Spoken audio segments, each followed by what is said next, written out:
Hello and welcome back to Westbridge Model Railway, and this which I was going to call my spring update, but when I started editing all the various clips together it was going to be something like probably about 45 or 50 minutes long, so I'm splitting it down into 2 episodes instead. So in the second episode we'll look at scenery and specifically back scenes. Those of you who are watching previously will know I talked about the town area over there and the station where I was going to make 3 removable sections that I could work on much more easily and allow me to open the windows on the hot days or when doing any airbrushing in here. And also the more observant of you may have noticed behind me it is a different back scene as well, and there's also I've got a different one over on this side of the layout as well, but we'll look at all of those in episode 2. In this episode I want to focus on the track work that I've done over the last couple of months or so. Made a few changes as I talked about I would be doing in the end of the last video, so there's quite a few changes specifically in the Fiddle yard area and sidings, and also on the main line around the Scenic area there where the water's going to be. So that's what I'm going to concentrate on in this episode. But also something that came up during this period is a word that's popped into my head, is the word helix.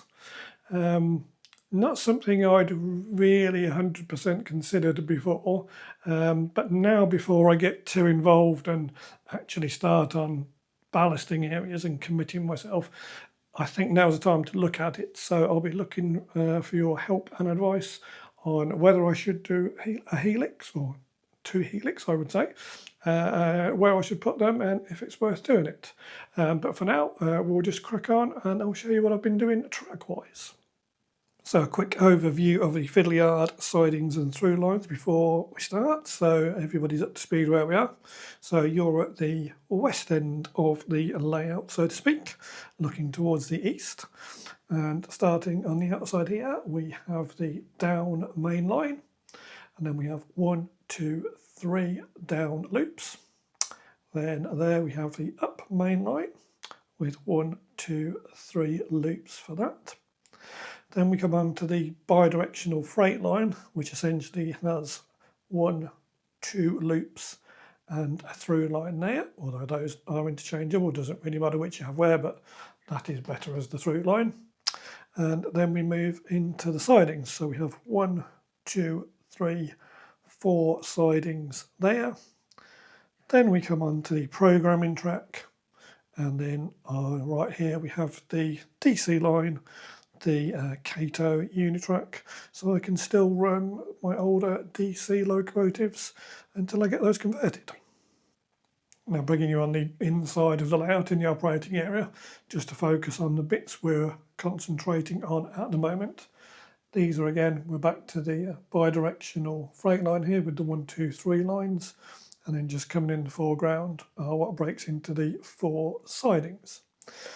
Now, I was never 100% happy with these 3 waypoints, which is why they've not been wired in properly, but they did the job and enabled me to get 2 loops as well as the through road for the bi-directional line. And most of the trains run over there, or some of them a little bit dodgy with picking up, but it's not like I've had loads of derailments or anything. But obviously the angles just aren't particularly brilliant for what is essentially a line where trains are running through. And also when I put these 4 additional freight sidings in, which you can just see in the foreground here, they're only accessible through the engineering yard, which I've decided isn't quite as ideal for running purposes. So part of this whole change here will be to remove the 3-way point here for some more standard points, whether they start off with a curve or just medium points. We'll work through that shortly. But these 4 tracks here, basically in the foreground, I want those coming off here as well, so that they'll be accessed from the bi-directional freight line as opposed to having to come through the engineering yard. So that's the main change that's going to go on this side of the bi-directional freight line, which is the west side. Now moving to the east side of the bi-directional freight line. This is the bi-directional freight line here, where it comes into the back of the station and splits off into the loops by the station. and then that disappears under the bridge and what will be the scenic break. Now that corner is a little bit tight there, to say the least, so I've never again been 100% happy with that, especially if you're bringing a loco when you're running around here. Coming back, it's on quite a bit of a curve, doesn't look quite so good. I mean, yes, probably you'd be running around under the bridge out of sight anyway, but it just doesn't look quite as good. Ignore the fact that these two sidings come right up to almost to the track at the minute. They will be shorter once the fueling line here, once I've completed that. Let's have a closer look on the other side of the bridge. So looking on the other side of the bridge, here's your bi-directional freight line, which again, another three-way point which splits essentially two loops there, and that's the through line there. And then you've got the sidings in the foreground. So similar to the other end, I intend to replace this three-way point as well, and also to ease that curve. So if I lift the bridge out now, I'll show you what my thinking is. So there we go with the bridge removed. So we're talking down main line, up main line, bi-directional line there. So what I'm thinking is now, obviously bridge parapets can move, they'll go in whenever this bit's completed. So drop a curve point in there straight away off the other curve point, which would give us already, you can see hopefully by the angle, an easier curve going into there. And then if I drop some track setters in, hopefully you'll be able to follow this route.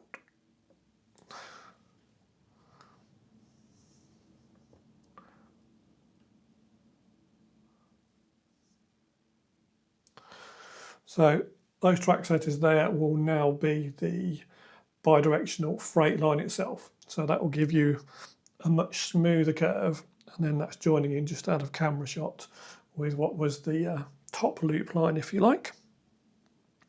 And then on the inside, which obviously will be a little bit tighter, difficult to drop those in, but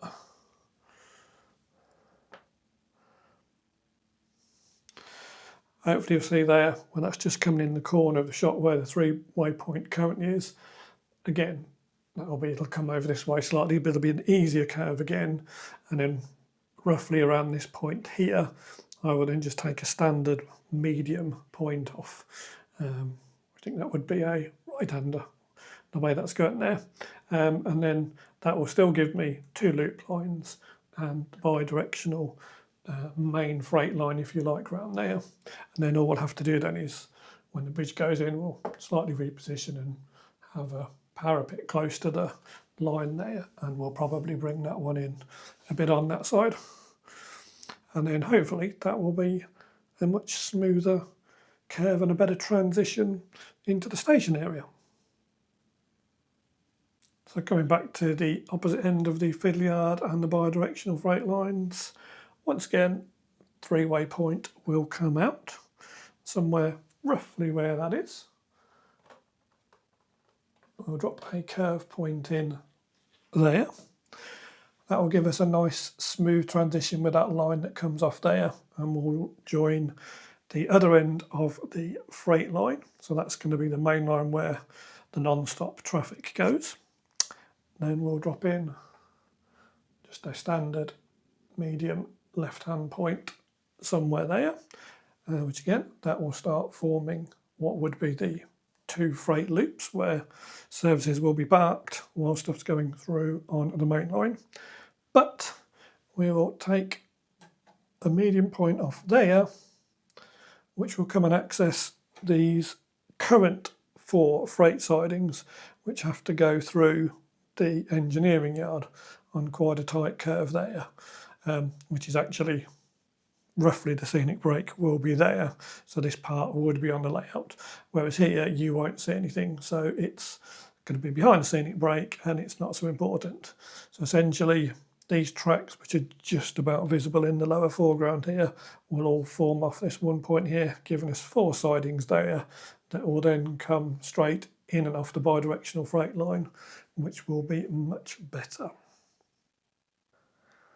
Okay, so you're now standing on top of the tunnel, which is the scenic break area between the main layout and the fiddle yard. And what you're looking at is down main line there, up main line there, current bi-directional access off the up main line, and then these are your bi-directional freight lines, essentially at the moment an up and down line that's split off just in front of you.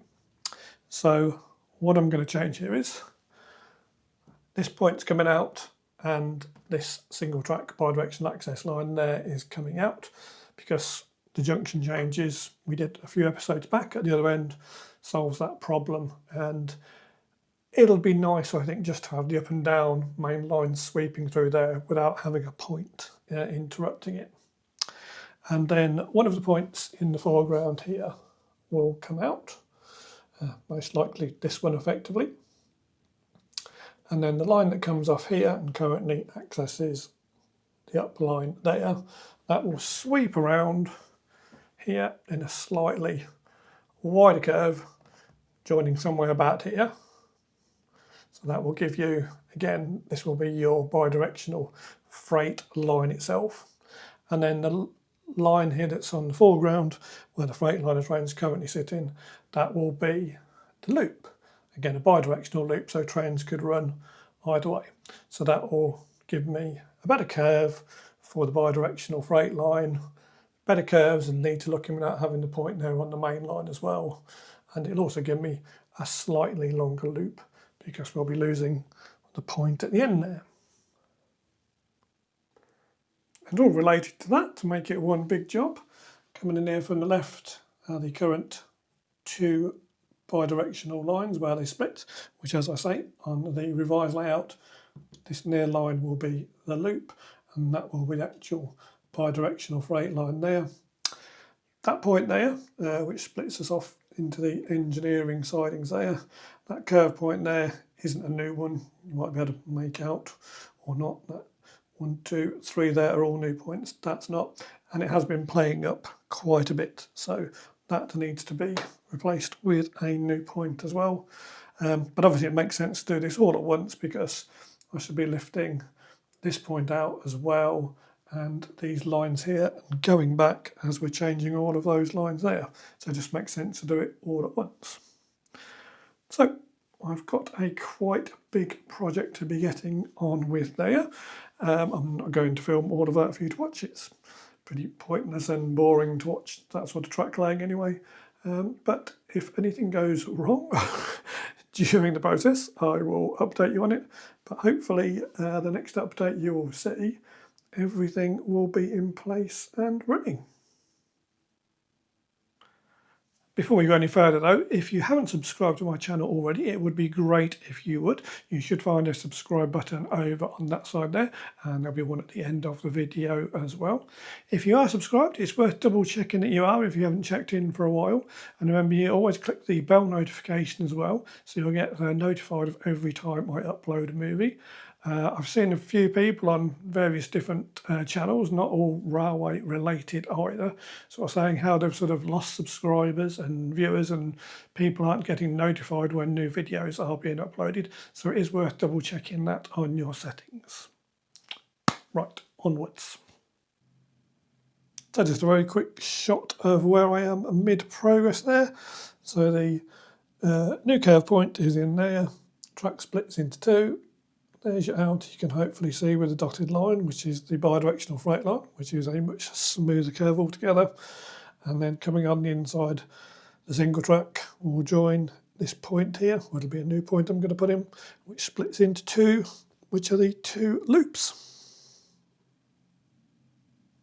And then moving on to the opposite end, new curved point in there, again, the wide sweep there for the bi-directional freight line. Point coming off there, which feeds one of the loop lines. Then I've opted for a change to incorporate one of the three-way points, because doing that enables me to make this line here, or this is the long siding, I should say, that will be long enough to take the full-length Freightliner train and loco, which is my longest train.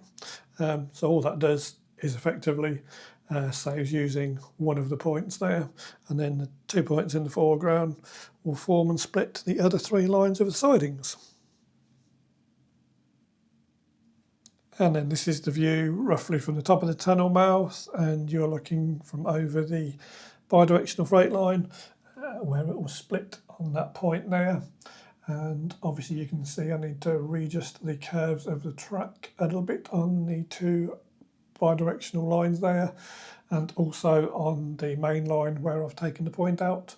I'm going to slightly adjust that curve there to make it not quite as acute, and also make the line when it goes into the tunnel look a bit more like it goes up into that top left-hand corner as opposed to curving round.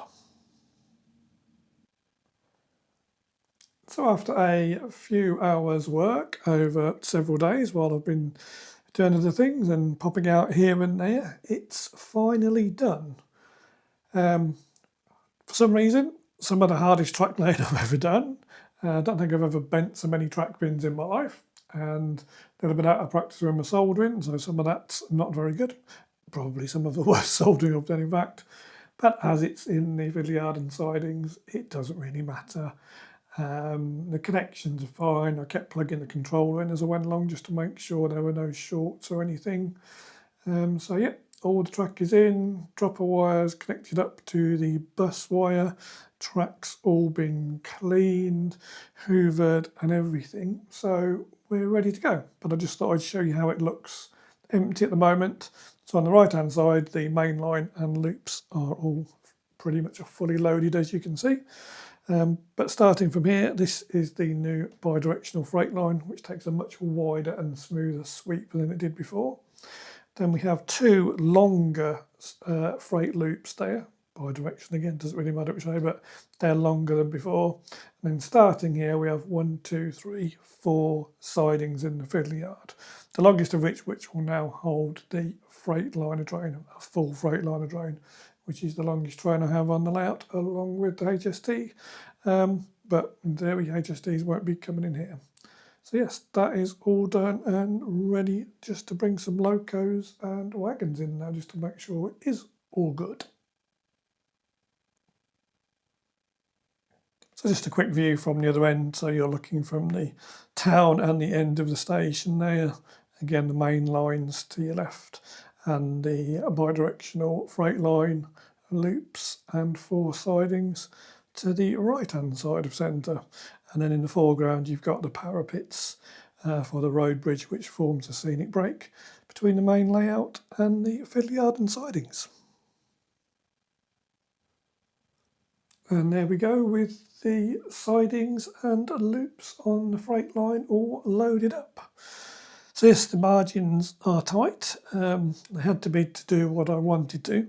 So the Freightliner train being the longest one, you can see the loco itself is right near the point at that end, and the tail wagon at the very end there is just inside, clearing the second loop where the 37s are in there, which there's more than enough room for those, and that will also take a medium length freight train in there. And then we have the 4 sidings. And where the DB66 is, with the car transporters, that's the long siding that will take the Freightliner train. So yes, fully loaded, but as you can probably make out still, we've still got the main line open and available, down main line there, up main line still open and available there, and the bi-directional freight line there, open and available. So even with everything you see part of there, I could still be running 3 trains around the layout now, or 3 trains could be left to run out by the layout by themselves while I'm shunting in the engineering yard or on the depot or down the heritage line. So yep, all works. Everything running there, apart from the 56, which tripped out on a point here, but that's possibly loco specific because nothing else I run over there trips out. So that sometimes happens with the locos or even the wagons. Just something to monitor, but everything, yeah, touch wood, seems to be good. So excuse the crude temporary tunnel section here. It's just to give you an idea of where the scenic brake is and how it works. So yes, did have to be compromising with the track and the curves. So if I bring the 66 in now, just off the freight line, you'll see how quickly it turns. But that's the idea. So it makes it look like it's going into the tunnel straight on the same line as the main lines on the outside. But then rather rapidly takes a very sharp turn there onto the bi-directional freight line. But as I say, I've run this round the tanker train, the freight liners, the MGRs, aggregate wagons, engineering, and everything so far seems fine and takes that corner okay. And again, it's similar at the opposite end of the bi-directional freight line and loops where the scenic brake is again with the bridge. So again, if I bring the 66 through, you'll see it's reasonably tight curve, but the bridge hides it. And with a back scene behind it as well, you won't notice it too much. And the trains will be going fairly slowly through there anyway. If anything, it's the main line behind that I need to slightly realign to make the curve easier on that. But again, I've run the tanker train, freight liner, various freight trains I have through there, and everything has gone through fine. So once again, excuse the crudeness of the temporary structure, but just to give you an idea, that's the scenic brake where the lines disappear into the tunnel that take you into the Fiddle yard on the west side of the layout. So you can see my plan there is to have a 4-track tunnel mouth, and then the idea being that what is now the bi-directional freight line was once a dual line and has actually been singled down. Hence where the point comes in there. So I'll make it look as though there used to be another track going in there just to the left-hand side of that point there. And then looking from this angle, you can see the line appears, or will appear, to go straight on into the tunnel and the hillside and the back seam, whatever I decide to put on there in the end. And then everything to the left-hand side there where you can see the track going to the Fiddle yard, that will be hidden by a raised back scene which will curve round, and that will just finish off that section there.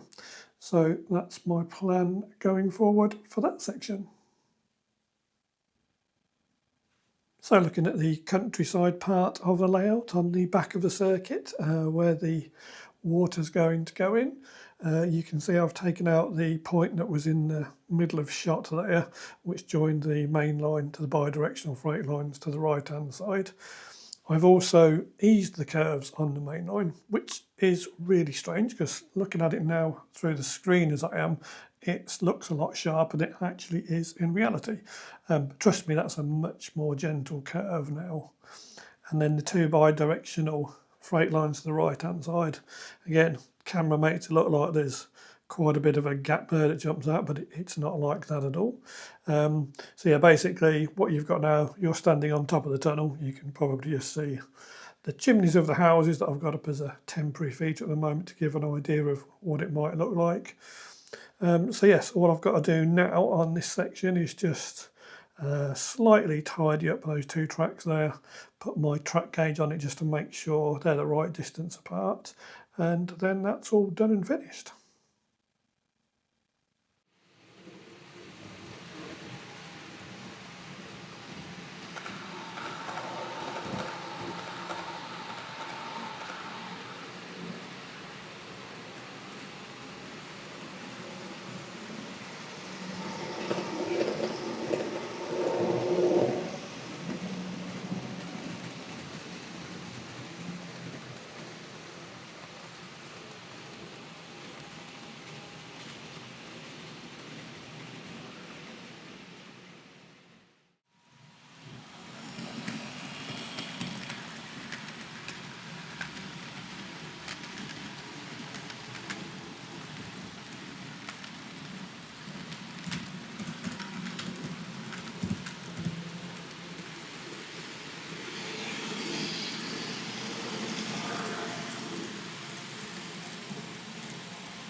So hopefully you can see the changes I've made there have certainly improved things. It's less cluttered in the countryside section. The sidings work better flowing out onto the freight line, and generally everything's just sort of tidied up better. But something that happened while I was working on the back scene a couple of weeks ago, as I've mentioned before, I designed those to be able to lift them out of the window so that I can work on them. But for the initial setup to get everything in place, I did have to lean over and work in the windowsill. And of course, as it would happen, I twisted my back doing that. So that put me out of action for about a week or so doing anything. But it also got me thinking, potentially if that gets worse or happens again in the future, ducking in and under the layout where they've got the removable section even isn't going to be entirely practical. Now, as some of you mentioned before, when I said about putting the fiddle yard and everything across the removable or the hinge section there, of course, you can only come in and out through the hinge section if there's nothing on the track. And it's pretty much fully loaded all the time because that's where the fiddle yard and sidings are. So for that reason, it doesn't work. And as I've been ducking in and out, it hasn't bothered me until this point, but it did get me thinking. So do I need to install a Helix, or two Helix, I should say? So I would like your opinion on that and whether you think it's worth it and if I'm going to go about it the right way. So my logic at the minute is, I'll take you closer and look in a minute. You've got the fiddle yards just in front below the camera at the minute, and the hinge section obviously is in the centre of that. But what I would actually do is have a Helix just behind the camera there, where one section goes into the fiddle yard on one side, and then I'd have a Helix over the other side where you'd come back out and rejoin. And then I'd drop it probably about 40 or 50 centimetres below the baseboard level.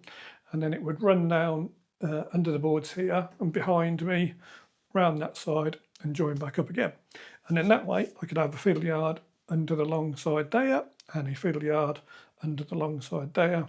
And then all I would have basically going over the hinge section there would be the up main, the down main, the bi-directional freight line, and the programming track basically. And all of those would not have locos sitting on them when I'm coming in or out, so I could use the hinge section of the board to get in and out then. I could take the hinge section out completely and then just have the Helix, so you go around and it's effectively a horseshoe shape that way. But I think leaving the hinged board in and just having the 4 tracks on it still gives me the flexibility, so I can just run trains around the top of the layout, if you like, without having to drop onto the Helix and go down, because there might be certain trains that struggle on the Helix. So I've looked into that, a few different places where I might be able to get one from. I've looked at a few people on the internet who are using Helix as well and seeing how they get on.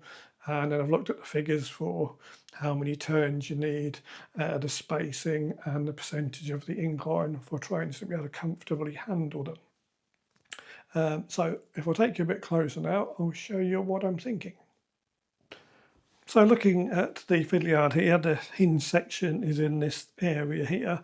So as I say, that could stay there and just literally have 3 or 4 tracks on that are through lines, and then essentially you'd lose all your loops and your sidings that way. And then what I do, as you come out underneath the Scenic brake over there, I'd turn off here and then I'd have a Helix there, which would then obviously spiral down and then would take me under the board there. Now, this area which we've talked about before, where the heritage depot's going in and the turntable, that shouldn't be affected by it, because obviously I'm going down under this level here anyway. So as long as I tuck all the wiring up underneath for the turntable and the various power for the track there, that still shouldn't be a problem, I don't think. So yes, you'd spiral down on the Helix here, and then you'd disappear on there around the layout, underneath the side, behind where the TV currently is, background again, and then you'd spiral back up and join on the opposite side over here. So again, looking across the fiddle yard, there's the hinge section in this area here. So I'm thinking the Helix spiral would have to come up in this section here. Can't come up obviously because that's the doorway into the room. So I'm thinking it would have to after it's gone around all the way there, it would have to spiral up, and then it would rejoin on this side here. So I haven't worked out details or measurements or anything exact like that at all yet, which is something I need to do. But if any of you have got any thoughts, suggestions, or things I need to factor in, it would be much appreciated if you drop those into the comments down below. So yes, it would be great if you'd let me know what you think about the idea of having a helix or maybe two. Certainly from a stock point of view, obviously I won't have everything parked up on the hinge section of the layout there should I need to get in and out that way. And also if I did have a fiddle yard on either side, I'd certainly be able to hold more stock on the layout rather than have to swap things around. And if we're not sticking to the rule run and people prefer to things running correctly for the era, obviously that's a better way of doing it. Essentially I could have some sort of 1990s running on the top of the layout, while you probably got something in the 2000s or the 2010s underneath, and then you can just swap them around and then you can have a more accurate running session that way. But it's more about the idea of the practicality of having a helix in and being able to get in and out of the layout better, just in case further down the line my back decides to become more of a problem, so I can't keep ducking in and out easily like I do at the moment. So that about wraps it up for this part one, if you like, of the spring update. Remember, part two will be coming up where I'll be looking at the back scenes and the removable town area. But for now, if you've enjoyed this video, please do give me a thumbs up as it helps with the algorithm. Don't forget to check your subscription over there. But otherwise, I'll say thank you very much for watching. Take care, and I'll see you next time. Bye for now.